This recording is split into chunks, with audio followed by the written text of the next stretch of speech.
que vocês tenham tido um ótimo final de semana, tenham descansado, né, para poder fazer as aulas. E para hoje, gente, vamos dar continuidade à nossa unidade 2, a industrialização brasileira. Então, percebam, né, que nós temos aqui, ó, um mapa, né, mapa mundi.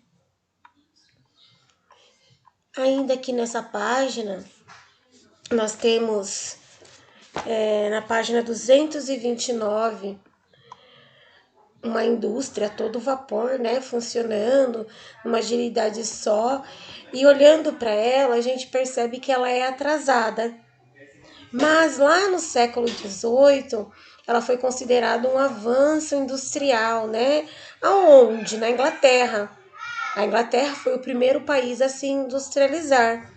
Mas, poxa, prof, a industrialização não é a industrialização brasileira? Sim. E vamos lá para a industrialização do Brasil.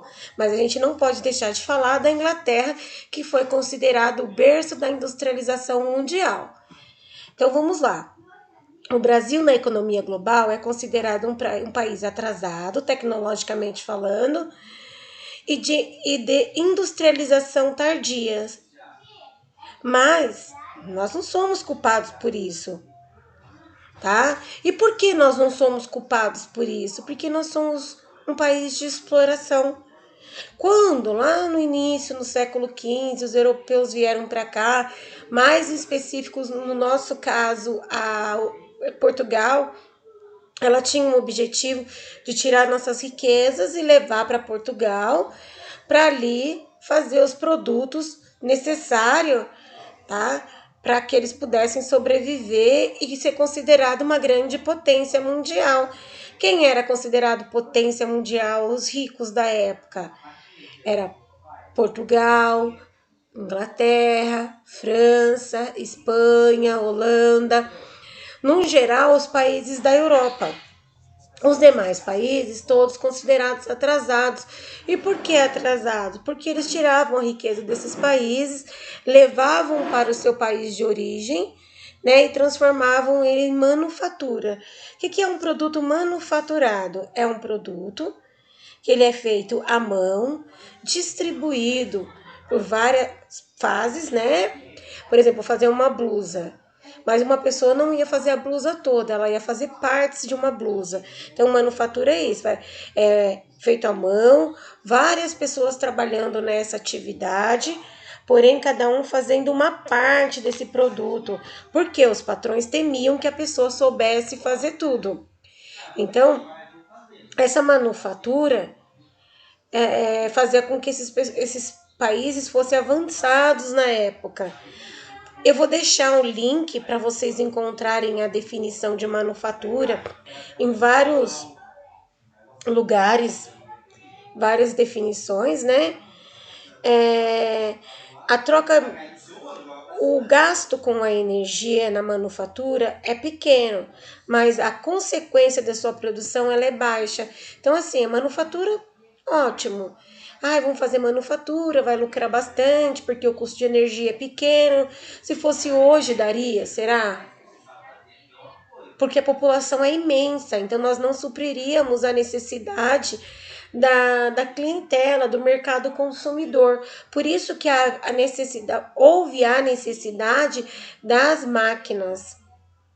Então, foi implantado ali a industrialização no Brasil. Apenas no século XIX, né? No fim do século XIX e no início do século XX, o Brasil iniciou sua revolução industrial. O marco que estimulou o desenvolvimento industrial foi a crise do café. Os cafeicultores de São Paulo haviam investido grandes quantias financeiras em seu negócio, mas com a crise do café precisariam de uma segunda opção para investir. Assim foram os precursores do investimento no setor industrial no Brasil. Ou seja, com o problema que eles tiveram com a produção do café, né? Na época, a crise de 1929, com a queda da Bolsa de Valores, a baixa do valor da saca de café, fez com que café ficasse num preço bem baixo e que eles não pudessem lucrar com isso, dificultando o desenvolvimento desse tipo de economia cafeeira do período, e eles precisavam de uma segunda opção, e essa segunda opção foi a indústria. Então, as indústrias de caráter pequeno e de médio porte, voltada a processamento alimentícios e a produção de tecidos.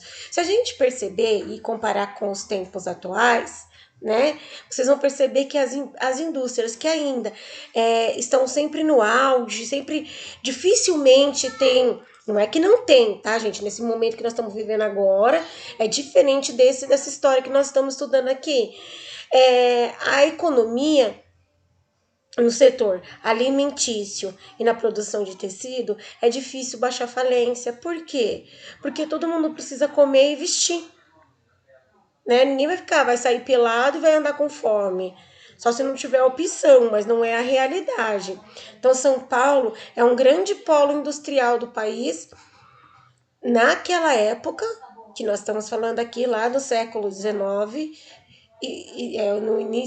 no fim do século XIX e início do século XX, e na atualidade o Sudeste ainda continua sendo um setor grande industrialmente falando. Se vocês analisarem depois, mais à frente, os mapas, nós vamos fazer junto, tá? Vocês não precisam ir para lá agora, não. Vocês analisarem os mapas, nós vamos perceber, então, isso que eu tô falando para vocês. Ainda vale ressaltar que mundialmente nesse período que acontecia a Primeira Guerra Mundial, com a guerra dificultam-se as importações de produtos, incentivando o surgimento de novos ramos industriais. Mais tarde, após a Segunda Guerra Mundial, a Europa não tinha condições de exportar produtos industrializados, pois todo o continente se encontrava totalmente devastado com o confronto armado.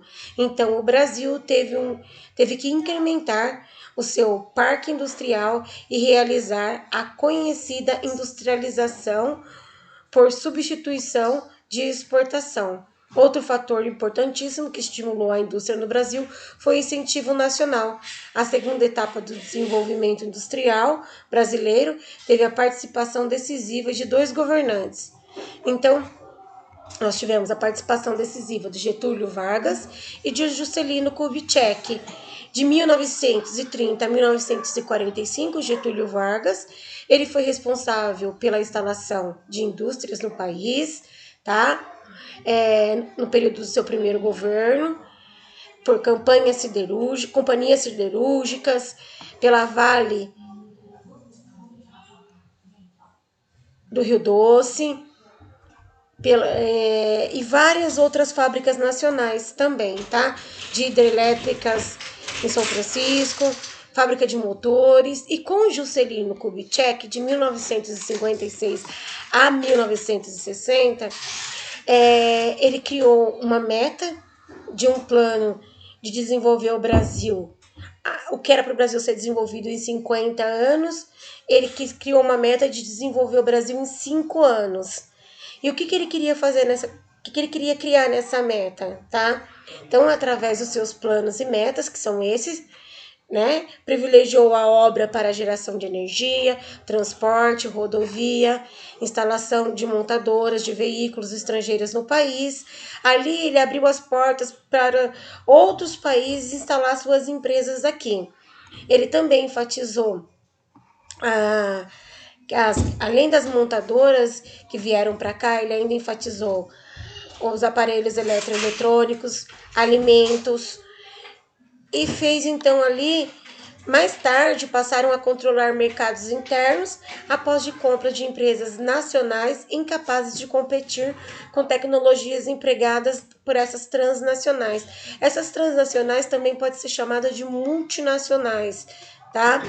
E aí vem um textinho, saiba mais, o modo artesanal e o modo industrial, e eu vou pedir para vocês fazerem a comparação para mim, tá bom? E para construir conhecimento, vem os exercícios aqui, 1, 2, 3 exercícios, 4 exercícios. E por hoje é só, tá, gente? Até a próxima e tchau, tchau.